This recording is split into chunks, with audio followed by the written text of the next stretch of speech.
What we've done to actually increase our show rate significantly is to do a sequence of follow-ups. 24 hours before the call, 1 hour before the call, and 10 minutes before the call on both email and text. And this has basically taken our show rate from about 50% to 85 to 90%, which has made a huge difference to our sales of our business. Now, another massive thing which has actually really helped our conversion rates in calls as well is by sending case studies before someone joins a call. Once they booked a call, to the time they actually hop on the call is usually a few days elapses. It may even be a week, depending on when people's availability is.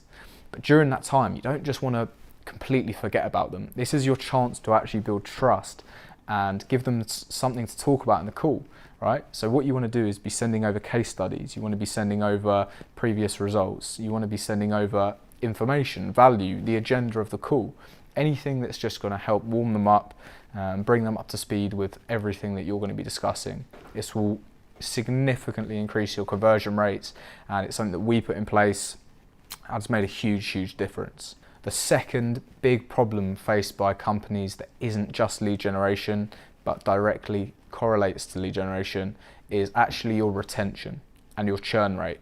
So a lead generation problem will obviously get rid of the need for more sales, but what it won't get rid of is how many of your clients are actually leaving you. So for example, say you want to build up a business of $1 million a year annual revenue, and your average client is worth, say, $8,000 a month, right? You only need 10 of those clients to build up roughly a $1 million a year business. So instead of just trying to get new clients on every single month, knowing that the other ones are leaving, what you could do is just slowly build it up and just say you've got 5 clients on, you only need an extra 5 across a span of a few months, as long as you've kept your original clients.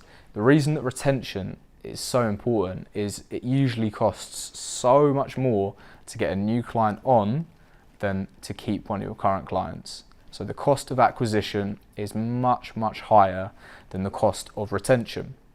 And this is really key for long-term success. So if you're constantly losing your clients are churning, your retention's really poor, it's going to be really hard to build a successful, sustainable, long-term business.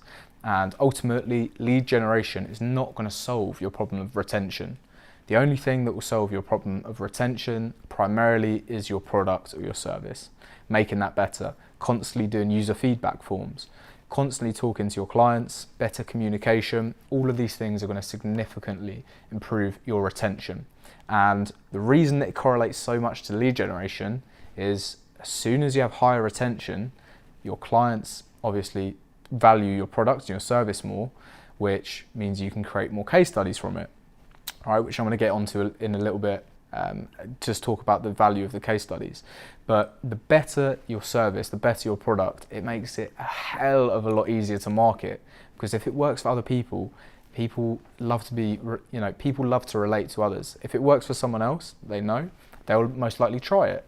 So some of the best form of marketing can actually be word of mouth, and you're only going to get this from high levels of retention, working on your service, working on your product, and that's really going to help you for long-term growth. So this is what we're really focusing on at the moment, is just product.